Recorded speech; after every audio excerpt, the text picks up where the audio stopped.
Hey, on today's Travel Wins podcast, I'm lucky to have Toni Nicole. How are you today, Toni? I'm doing good, and yourself? Excellent. Toni is the CEO and founder of Enterprise Management and IGN Movement, and I'm thankful to have her as we're both catching flights. She has one coming up tomorrow, and I've got one in a few days. So how's everything going for you? Everything's going pretty good. Everything's been steady. It's been busy, constantly making moves in between states. So, yeah, it's been good. That's excellent. So what exactly, what is Enterprise Management and IGN, and how did you get started with that? So Enterprise Management is an entertainment management company where I assist and manage recording artists, actors, producers, screenplay writers, comedians, authors, you name it. Anyone that needs assistance in the entertainment industry, that's what we're here for. IGN Movement is a division that is under Enterprise Management that I created specifically for hip-hop recording artists. So right now I currently have two clients under that division. Okay.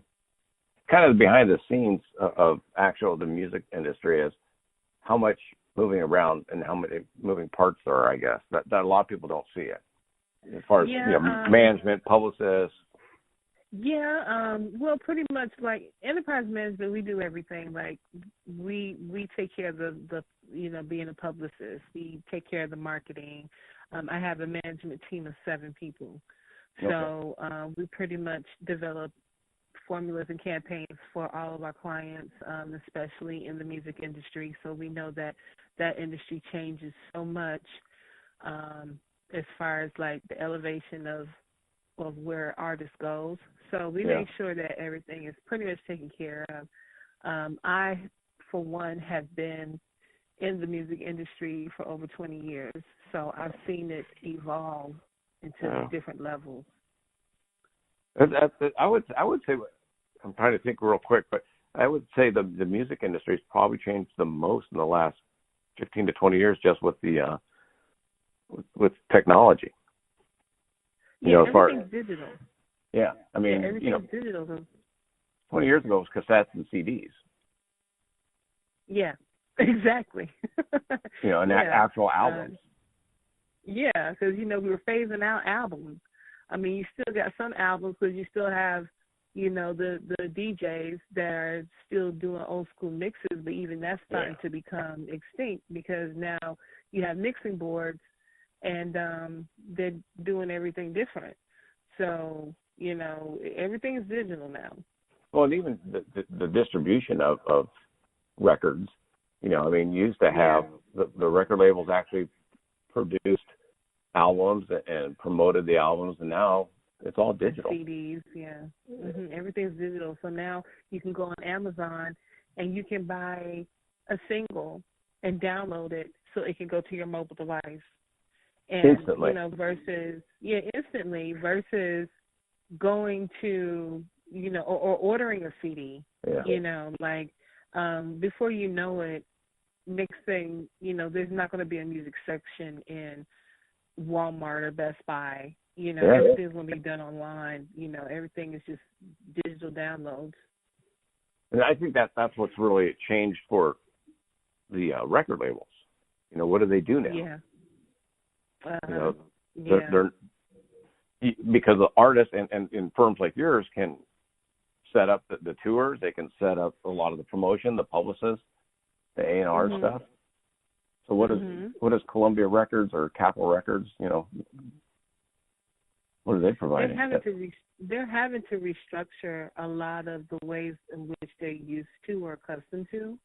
So when it comes down to even down to the front money per se, the advances are different. Like I came across a record label, they were an independent label, and they weren't even, when they wanted to sign an artist on, but the way they were doing it is, okay, well, we can promote you under the label, but you have to pay for these packages. So now they're actually expecting artists to pay up front to, just to be recognized, just to have, the leeway that they need to have as an artist So that's how some of these independent labels are doing.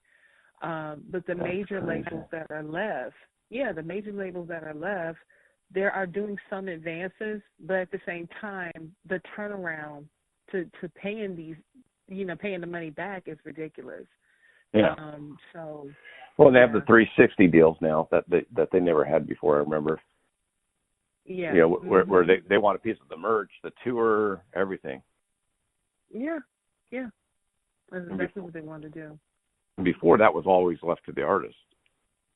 They would get, because from what I watched some of the documentaries and all that, and they used to make their money on the record sales.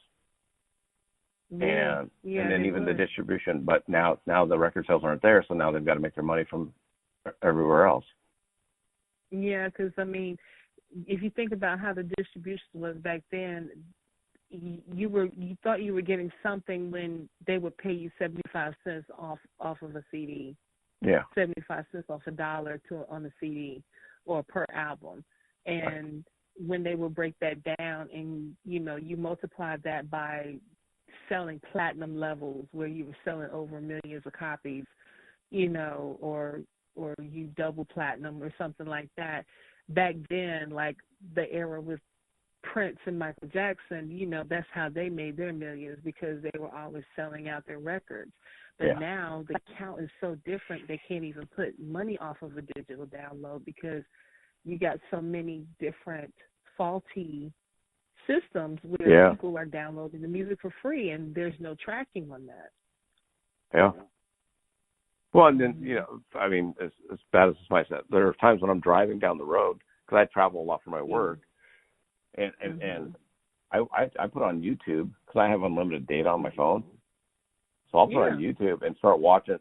I won't watch the videos, but I'll just play the music through the YouTube channel, and that's free. Yeah, so it's almost like, why buy it, when you can listen to it for free, because YouTube is not doing like Tidal or some of them where they're only giving you a certain amount of minutes to listen to a song, but then you have to pay for the membership in order to listen to full access or even downloads. Yeah. So, it's so different now. But, a lot of people are even downloading music from YouTube for free. Now, Jay-Z wised up, and he was able to block some of his newer albums that were released so that no one could download them through YouTube. Yeah. So he went the extra mile on doing that. Yeah, see, I don't do that. I have too many friends that are artists. I don't want to. Exactly. Yeah, you want to be supportive, and I think a lot of times people don't understand. You want to support the artist because that is part of their income, and there are still tracking of the music when you are paying that. Royalties are still being calculated and being accounted for. Well, I always look at it and go, I think it's a misconception that I've had a few NFL players on my podcast lately, and the misconception is everyone's Cam Newton. Everyone's Drew Brees making 10, 15, 20 million a year. Well, the guys, the majority of the guys, the vast majority of the guys are making $100,000 to $150,000 a year. And it's like artists. Everyone thinks, you're an artist. It doesn't matter. If I take a couple dollars from you. But a lot of the artists, unless you're at top level, Drake, Jay-Z, you're not making a lot of money yet. And so 75 cents or $1 can help. Yeah. I don't know. Yeah. I don't know. That's just me. It's a very tedious business. So Well, like I said, I think there's a misconception that an artist goes up and sings a song and then just starts touring and everything's fun, and then there's a lot of behind the scenes stuff that happens that has to happen. Right. Just like you're heading to Atlanta, you said. Yes, I'm heading to Atlanta. One of my artists is having an album release, a listening party tomorrow, so I have to be in attendance for that. Make sure everything runs smoothly. Well, how long will that be? How long of a trip will that be for you? Just 2 days, or? Yeah, we're looking at about 2 days. Mhm. Yeah, for what, a 2-hour party? No. We might shy it in for another hour. So let's just round it to 3. Yeah. But yeah, it's a 3-hour party, and the guests and the attendees will have fun for that 3 hours. But for you, it's planning, it's scheduling, getting everybody else, getting flights. Yeah, networking and everything that. Because that's the biggest thing with doing the events. When we put events together, we want to make sure that we allow enough time to be able to network with people, the guests that come through, because you never know what opportunities happen, when you're talking to people. You never know about the connections that can be made. So, just making sure that the promotion and PR is set. I'm always very hands-on with every event that we do. So no matter what's going on, I have like a game plan, A, B, C, D, making sure that this person's set up, making sure that sound check is done, making sure that everybody is in position where they need to be, who's manning the door, all that kind of stuff. So it's easy, right? Yeah, it's easy when you've been doing this for so long.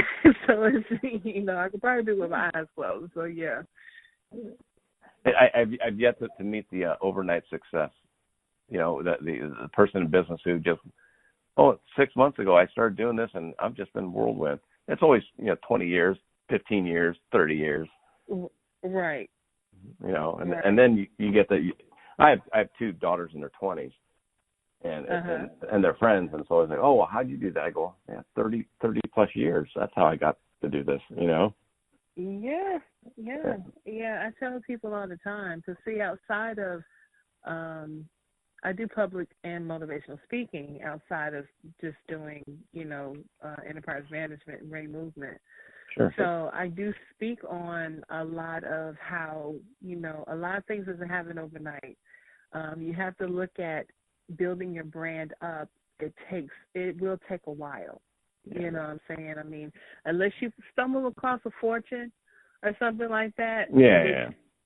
That happens with people, but that can not get you ready even at that time. So it's like you really want to be educated and learning about what you're building and not be so quick to, okay, well, I want that success. I want that car. I want that house. I want this. That'll come, but you want to make sure that you can sustain and maintain what you're going after, because you can't do that if you're just trying to get an overnight success. You're not going to win. You're not going to really get the fulfillment out of what you're building. It'll be a waste of time. I hear you. That's why I figured that's why I haven't won the lottery yet. I ain't won the lottery yet neither. So. There's a different plan for me out there somewhere. Yeah. Everybody has their own unique plan. So, as much as I would love to win the lottery, and if it's not my time, then okay, well, I guess I got some more learning I need to do. That's right. That's exactly right. I guess I have 2 traveling questions for you. For you, what's the most difficult part of the travel? And then what do you think, the second question is going to be, for your artists, what's the thing that they don't think about beforehand? Like if you find a new artist and he's never been on tour before, blows him away or makes him go, oh, this is what I expected. Well, the biggest thing, timing, I have to put in is timing.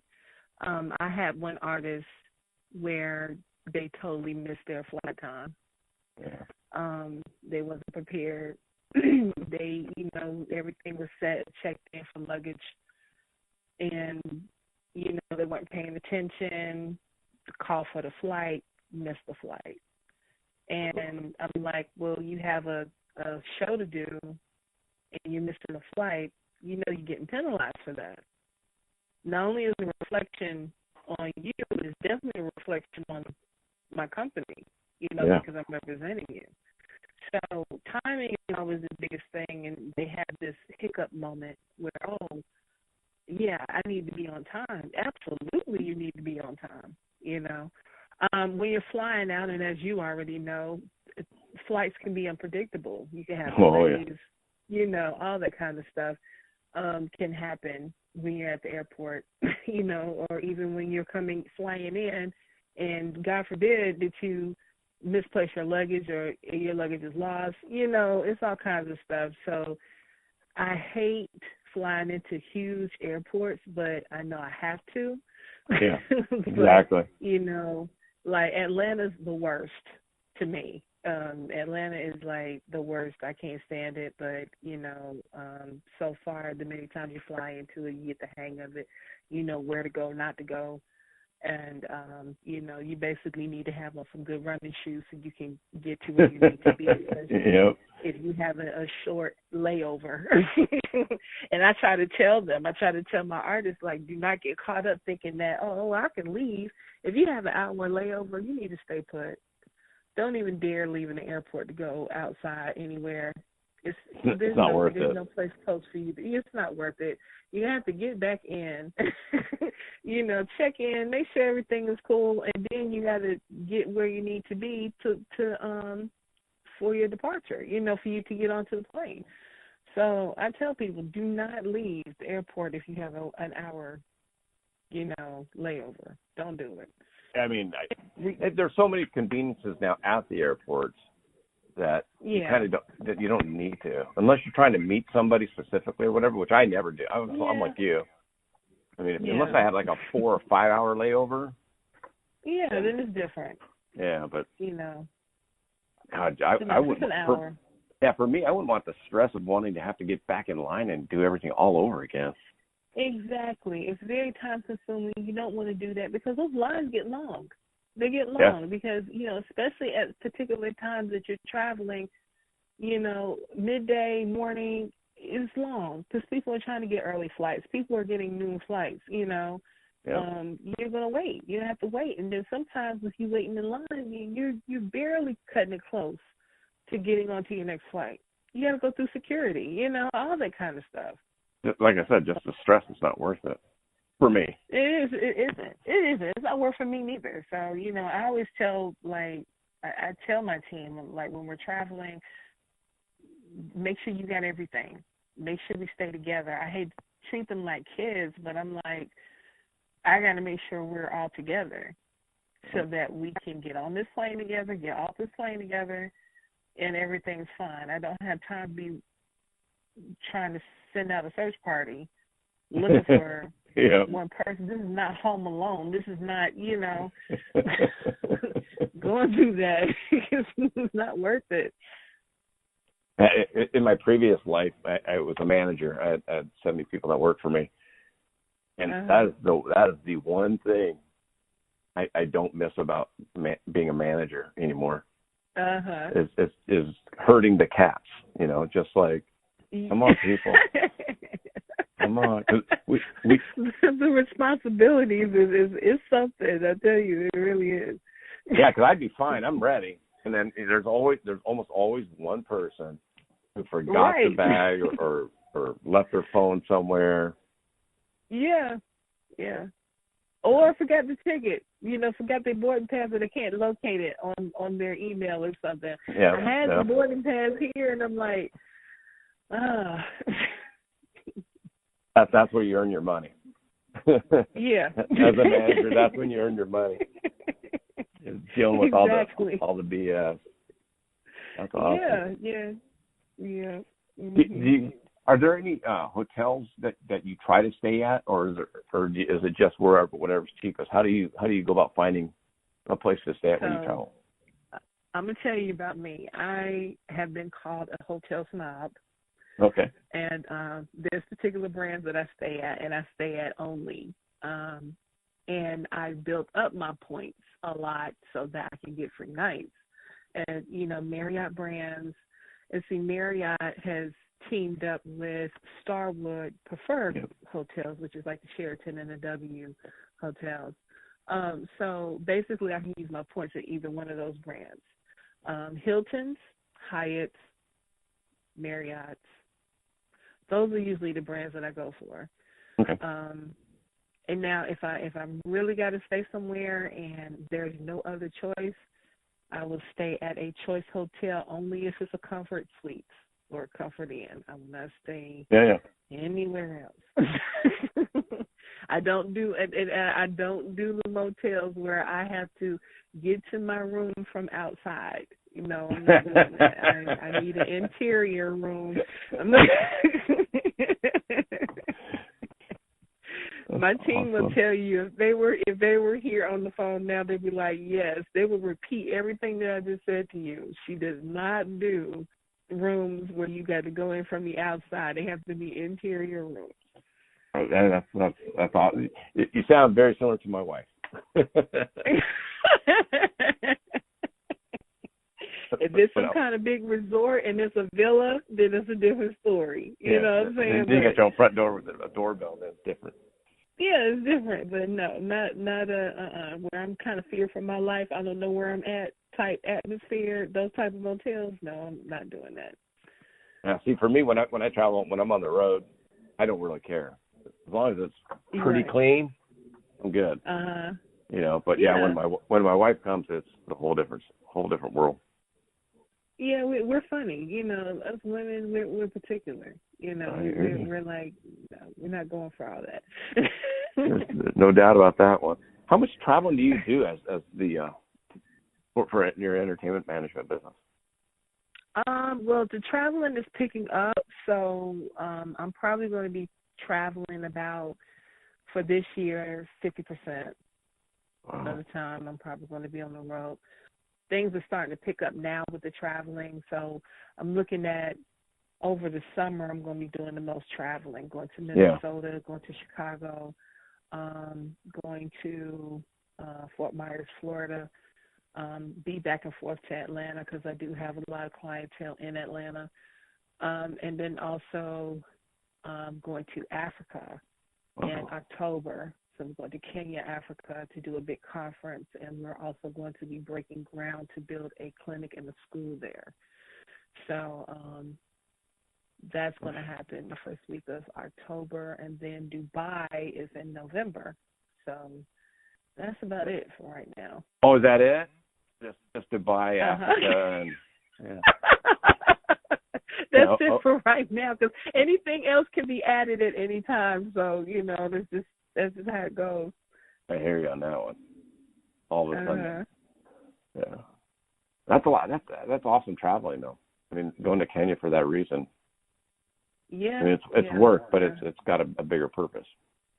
Yeah, it does. So, you know, because like I said, we do conferences in different countries. I know next year, because I also partner up with, I have a business partner outside of my entertainment company where we have a nonprofit organization. We go to different countries and we do like different conferences, and we, you know, help as much as we can. We do stuff here in the United States, but we also do stuff, you know, in different countries. So next year, I think we're going to be going to Tokyo to do a conference, and some other places, London. So I gotta get with him again to see what our plans for 2020 is going to look like. It's so cool, though. I mean, let me ask you this question. How important a lot of the successful people I talk to have multiple things going on. It's very rare that they go, oh, I do this job and that's it. It's a lot of people saying, you know, I was just Marcus Peterson. He's a wide receiver for the Chargers, but he does public speaking. He's got his MBA. He does modeling. He does New York Fashion Week and Paris Fashion Week. He has his own apparel brand. He's 25, 26 years old. Yeah, he does a lot. Yeah, I've kept up with what he does. Yeah, he does a lot, and that's very impressive for his age. Oh yeah, absolutely. You know, but like even like yourself, you know, you're sitting here going, I mean, you'd be busy just with your entertainment stuff, but you're also doing the nonprofit stuff, and then the buildings in different countries and different conferences and public speaking and. So the new term now that people are using is called being a serial entrepreneur. Okay. That's the new terminology that people are using. And I was called that. I was called a serial entrepreneur. And I was like, what is that? And it had me thinking, and I'm like, okay, the serial is really not a good term to use because you think about, serial killer and stuff like that. But it's multiples. It's different things. It's different, entities that you're involved in. So I have been called that. I've been called a mogul. I'm not a mogul yet. I'm not trying to really use that status.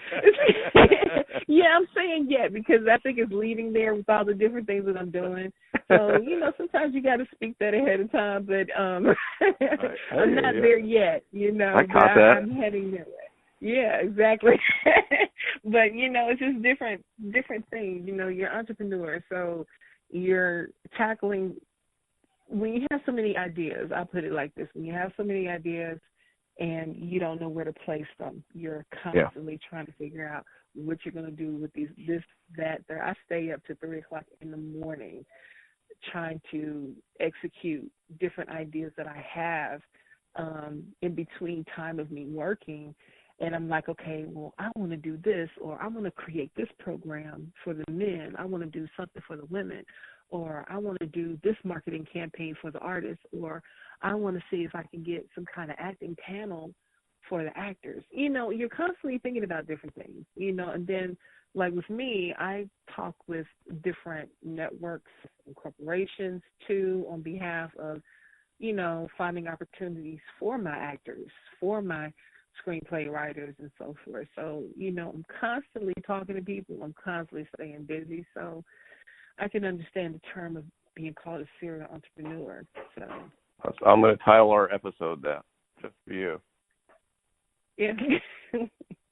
Toni Nicole, serial entrepreneur. Do you think that's is it the way you've always been, or is it something that you've learned that you had to do to survive?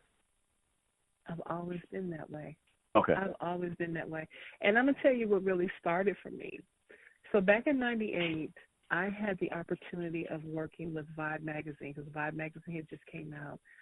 Quincy Jones introduced it. So it was him and then Keith Clinkscale, which was the editor-in-chief at the time. So I was able to meet with Keith in Atlanta, Georgia, for a music conference that they had put on, courtesy of Vibe magazine. And I wanted to learn more about the music industry then. So I said it was a perfect opportunity for me to go there and absorb everything that I could at that time of what the music industry consisted. Yeah. And he saw me and he saw my drive and everything, and he was like, you know what, why don't you come on board with us and travel with us, and we can, pretty much train you up on how to conduct these seminars and these concert series and so forth. So I learned a lot by just being under Vibe magazine. And that's where really it sparked that drive for me for the music industry, was just that moment. I gotcha. Mm-hmm. But do you think that's something, I mean, I guess I look at it and go, there's a lot of 20-year-olds out there that think they can do it. But, mm-hmm. I don't know. I'm the same way. When I talk to people, and that's literally how this podcast got started. Mm-hmm. I'm the number one salesman in the company that I work for. I'm making more money than I ever thought I'd make. And yet, so why would I start a podcast? Because it's time consuming. It's setting up appointments, it's editing, it's audio, it's publishing, it's website. Yeah. It's just the way my brain works. And then, when I talk to different people, I'm always like, I'm like you. I'm like, okay, well, what if you did that? And that's, so start with this and then move to that and blah, blah, blah. So there's always the next steps. Yeah, things change all the time. You know what I'm saying? So you're always going to find a way that you can make different avenues better. Everybody is solely in competition of how they can create something new or something different. They don't publicly say it out loud, but that's what you're doing. You're actually in competition with other entrepreneurs that you haven't even met yet, that you come across and see what everybody else is doing, but you're trying to invent what is the best thing for you to do with your podcast or with your company or with your brand. I'm constantly doing that every day when it comes down to enterprise management and RAIN. So, I'm looking at that all the time. But what is it? Why I don't sleep. Hey, I woke up at 4:30 this morning, so I'm good with you. Yeah, right? I'll take a 10-minute nap, and then I'll just keep going, I went to bed at 3:30, and then I woke up at 7. So it's like, okay, well, why am I up this early? I wanted to sleep in a little bit, but that didn't work, so I'm like on with my day. I'm the same way. It's like my wife's like, you can sleep in today. I'm like, I know, but then I wake up and I'm like, with that extra 2 or 3 hours, I can get stuff done. Right. That doesn't affect my wife and I spending time together. Right. Exactly. So I can release some of the pressure off my brain and really enjoy the time that we spend together versus always thinking about what I should be doing instead of spending time with my wife. So that's a balance, and that's how do you balance? You're traveling a lot, doing all that. How do you balance friends, families, relationships, and then with all the traveling you're doing? Well, the thing with my life is I do at times allow hours where I can just really sit back and listen to music. But because I love what I do, and then basically my family is a part of my business, so we're pretty much in it together. While we're out of town, sometimes if we have downtime, we may find like maybe a Top Golf or find some kind of amusement, because we're big kids too at times. We'll go and you're never too old to go bowling. You're never too old to do golf. You're never too old to, play games, stuff like that. So, that's what we normally do. We have downtime and we say, oh, hey, there's a little entertainment thing. Let's go check it out. Let's do some bowling. Let's do karaoke. We make it fun. We do make it fun and stuff like that. So that's usually where the balance come in at. I will shut myself down if I feel like I'm being worn out or I'm overworked. I will say, okay, it's time for a vacation. I'm going to shut off my phone. I'm going to get missing. And I'll let my people know, excuse me, I'll let my team know, hey, I'm going to be unavailable for 48 hours. So, anything that you got going on, please contact me on this day and we'll tackle it. Or this is my backup. Contact that person. They'll get back to me. And then that's it. Because you have to do that. You have to take time out for yourself. And because you're going to burn yourself out. That's I would tell you that I'm trying to think. A lot of the younger people that I talk to that do what I do, I'm an outside sales rep, so I work for a clothing company and we have 4 line releases a year, so I'm out on the road 4 times a year doing the same route pretty much. But the young people tend to they're either super lazy and they do the bare minimum, or they just want to work and make a lot of money. And for me, it's the balance in between, because I've done both. I remember in my 20s and 30s, I was like, I got to go. I got to make as much as I can. Money. I had 2 small kids, I had a wife, I had the whole thing going.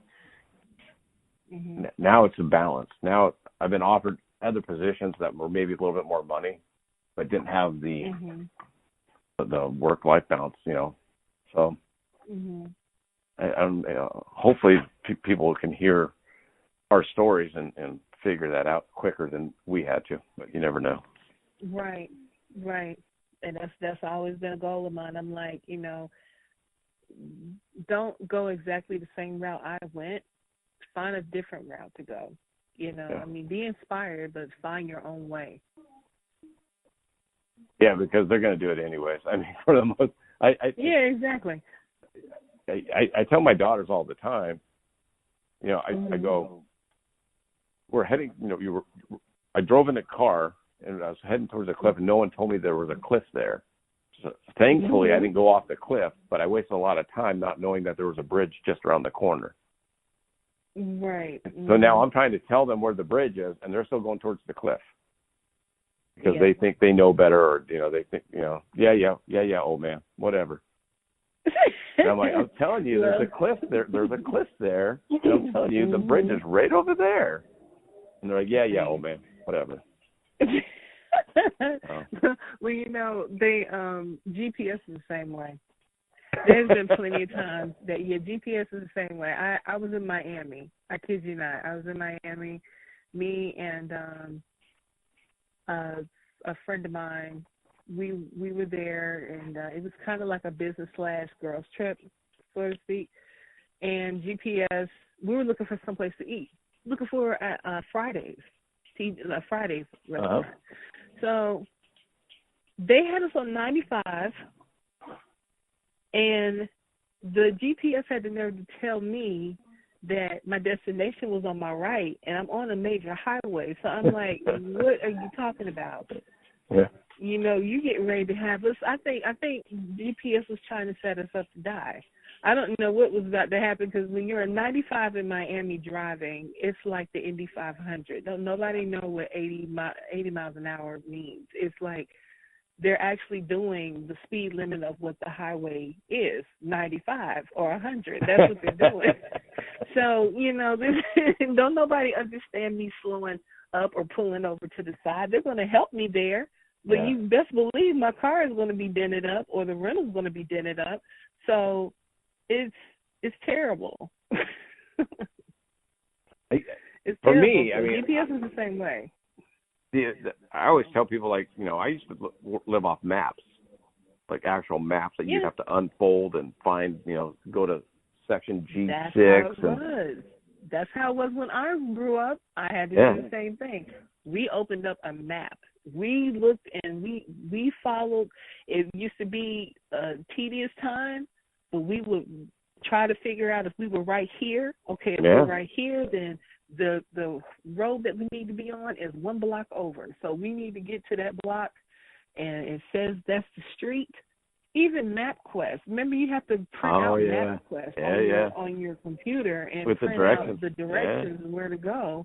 And MapQuest got you there safe.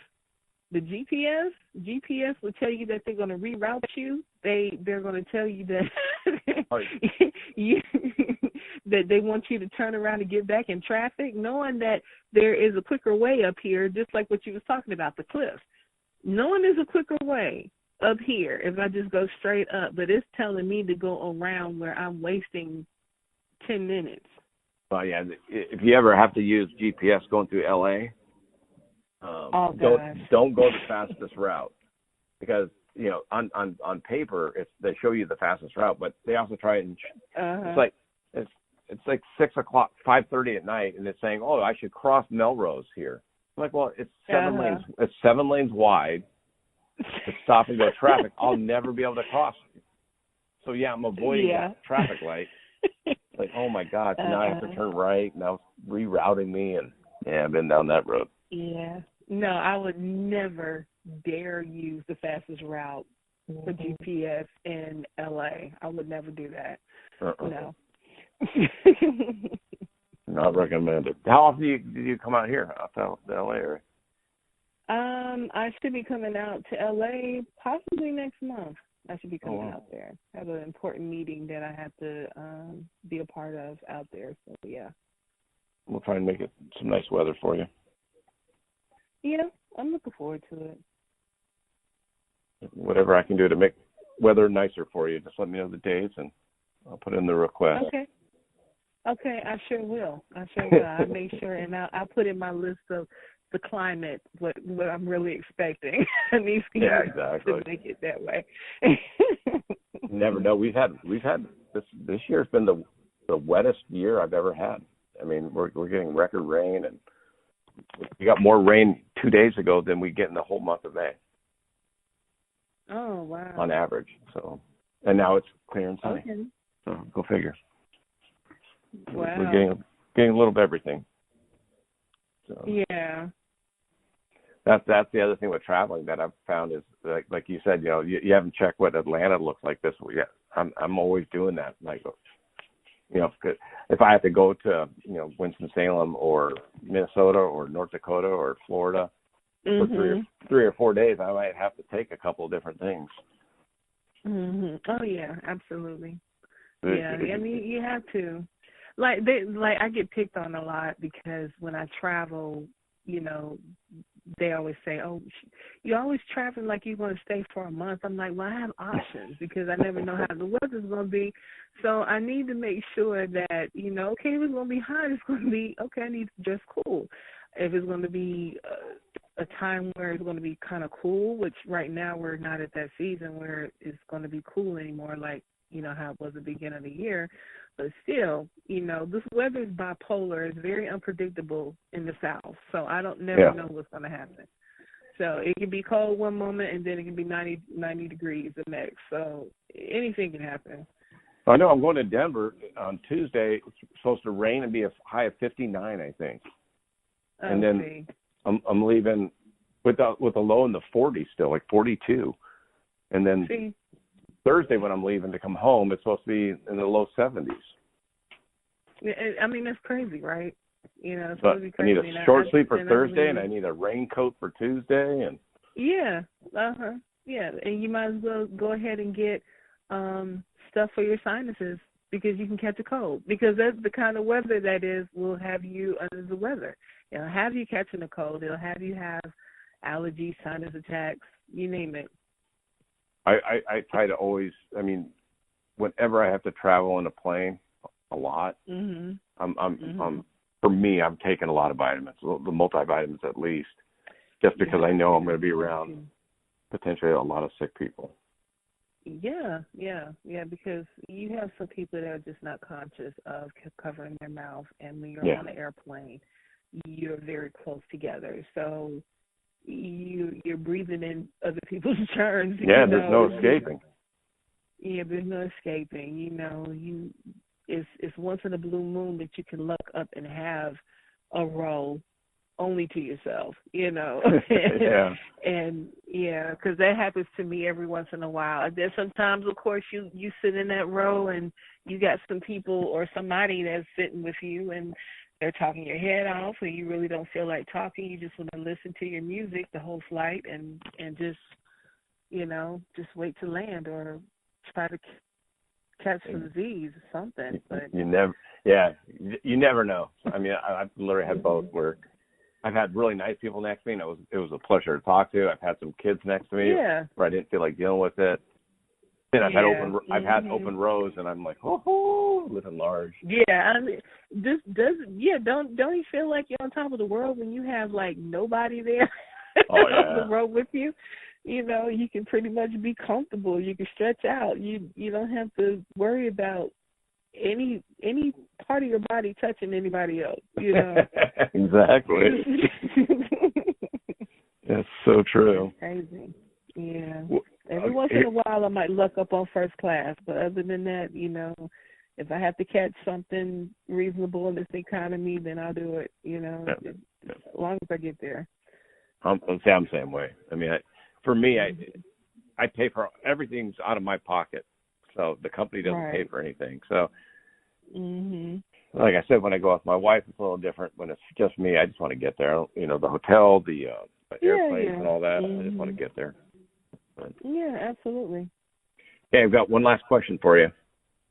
Okay. What would be your one go-to travel song? My one go-to travel song. If there was a song that either encapsulates when you're traveling, or you just like hearing when you're on the road or traveling, is there a song that you always find yourself listening to? There is two songs actually. Okay. When I'm driving on the highway, I listen to I think it's called "Party Up" by DMX. You know, that song that says, y'all gonna make me lose my mind. My mind. That's what I feel like, yeah. So I listen to that song when I'm on the highway. I was going to say that'd be good LA traffic website song. Yeah. I don't think that's good for me to drive when I'm going to Atlanta, because that's when sometimes road rage happens, especially when I'm coming into, you know, the thick of the city. And I think I've learned to switch that song off to something a little bit more relaxed. So I might put on some jazz music. Maybe that'll kind of switch my mind and my driving a little bit. The second one is Michael Jackson's Remember the Time. So I like that song. There you go. It's kind of an awesome song to travel with, or I listen to that on the plane. But I'm a jazz fanatic. I do love listening to jazz, listening to some oldies. So, you know, something that can kind of calm me down so I won't have any travel rage or road rage on the road. So, you know. Yeah, so, you know, it's interesting. I'll listen to a lot of 40s swing music, like band music. Yeah, swing music is good. Yeah, I like that too. When I'm in LA traffic, I'll listen to, because I don't know all the words, so I'm just kind of listening to the music, and it's just there. It's just there. Yeah, exactly. It's just a feel-good music. Right. And it tends to bring my stress levels down when I'm sitting in bumper-to-bumper traffic for an hour and a half. Yeah. Mm-hmm. So I find myself listening to that. So that's interesting you said that. Yeah, swing music is good. Yeah, I like swing music. Swing music would take you back. It would take you back, though. It would make you think that you're getting ready to go to, like, where the Rat Pack is, the club, you know, all that kind of stuff. Yep. You might need to be careful. You might end up in Las Vegas, you know, where Dean Martin and all of them used to hang out. You know, you got to be careful with that. Unfortunately, Vegas ain't like that no more. It's just not. My wife worked in Las Vegas for 25 years and knew, and she started right at the end when the mob still ran Vegas, and now it's all corporate owned, and it's just different. Yeah. Yeah, I've heard people say it's not the same like how it used to be. So yeah. Well, for the young kids, I'm sure it's great because they have all the dance clubs that are just insane for you know, for me in my 50s. I went to my first kind of nightclub like 2 years ago, and I was like, oh, I don't need to be here. It puts you in a different mindset. Like, you know, I'm going to tell you, I did my fair share of clubs. I really don't care to be in them. I mean, I'll do the clubs just for my artists, but, like, I may leave early because, you know, once I know that they're situated. But if I just can't take it, the atmosphere, then I'm out. But luckily, none of my artists are requesting to be at certain clubs. They're just ready to do, like, outdoor arenas or, you know, some outdoor auditoriums or something like that. Then that's way better. And it wasn't the music I minded as much. It was the volume of the music. And then, you know, for me, everyone in there was my daughter's age. You know what I mean? Yeah. I'm like, like, so when people are around our age, like I'm about to be 42. So, you know, you're a young pup. I'm a young pup, but I have an old soul, so, you know, I'm more mature than my age. It's like, you know, it's a lot of stuff I just don't tolerate no more. So, I hit 50. I get to be 52 next month, so. Okay. You know, my daughters are 24 and 25. Yeah. So my daughters are 24 and 25, so when I go to the nightclub, I'm like, all these girls are like 21. They're young. Some now are younger than my daughters. Like, nah. Well, yeah. And see, you would be looked upon as prey because with you being an older male, they'd be like, oh, okay, opportunity time. So you got to be careful with that going to the club with the younger women. I hear you. Because the millennials, because that's what they call them now, is millennials now, where they're in that age bracket, you know. The millennials are on a different level, you know, so to speak. It's like we're not thinking, we're just going to go ahead and do. You know, that's the whole thing about it with the millennials. So I think that's because, to a certain extent, I think it's because they haven't experienced a downturn yet. I haven't. The last economic bust we had was 2008.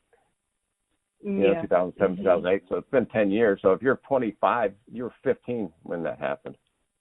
So if you graduate high school and then maybe went to college, or you out work and you're making decent money, you just think everything's great. I remember the bad parts. Yeah, absolutely. So I'm not living like it's never going to happen. So I think that's why I see a lot of young people too, because I've had friends. I have a guy that does what I do for a living, and he's making really good money, and he's 26. And he's making a good plus 6 figures, and he lives in the South. He lives in near Muscle Shoals, Alabama. Okay. And I know what it's at. And so it's not super expensive where he lives compared to like where I live. So he's making good money. I'm like, man, put it away. I go, right. I know it feels like it's going to go on forever, but it doesn't. It just doesn't. Yeah, right. I've been through 3 basic recessions, and I was 23, 24 when I went through the first one. When the first Gulf War happened, all of a sudden people stopped spending money. I was like, what? Yeah. Yeah. So I was trying to tell the young people, have fun. Put some away, boy. Yeah. You can tell them, have fun, but you need to stay woke. You need to see what's really going on out here. Do you find you have to tell your artists, similar things? As they're starting to blow up and get big. Yeah. Well, I've been pretty good. Right now, I have artists that have a level head, which I'm very glad. Like, I have an artist that's under the hip hop brand. His name is Iconic. He has a very level head for him to be in his mid-20s. Yeah. And very hardworking. He understands the process of the success train when it comes to being a recording artist in the entertainment industry. So, he's been in it for a long time, and he's learned to appreciate it at face value for what it is. So he knows that things are not going to happen overnight. He's patient, but he knows that he has to work hard along the way. And my other artists are doing the same thing as well. They're pretty much level-headed, in their thinking patterns too. So I'm very glad about that. That's got to be a nice feeling that you've got. Yeah, it's like I said, it's like talking to Marcus Peterson. Just smart guy, super nice, humble. So it's nice when you find him. So congratulations for you on that. How do you spell Iconic? Iconic is ICONIC. Oh, okay. Mhm. What's the best way for my listeners to stay in touch with you, find out what you got going on? Well, they can follow me on IG, Toni Nicole Boss Life. So I do a lot of work on IG. They also can follow Enterprise Management on Facebook. Let's see here. And Enterprise, so www.enterprisereign.com. That's another way. So we're actually redoing the website, so that should be up tomorrow. So, so we're putting a new facelift on it. So we just got it down for 24 hours. But I know that feeling. Yeah. I did that about a month ago. It was like, oh. Oh, yeah. Yeah, you got to do a facelift on your website so, people can stay on top of things. But, yeah, absolutely. I've been honored to work with a lot of great people, actors and artists, and you name it. It's been really awesome, and the clientele is growing. So I started Enterprise Management actually in July of last year. I had transitioned it from my other company I had, which was Toni Nicole Enterprises, and I shift gears and switched it over. And now we're at about 25 clients. That's awesome. Mm-hmm. That's really growing for less than a year? Yeah, less than a year. We got about 25 clients. Wow. I'll make sure that I put all your links on my website so people can go right. If they go to my page, they'll be able to just hit a click and link over to you and see what you're doing.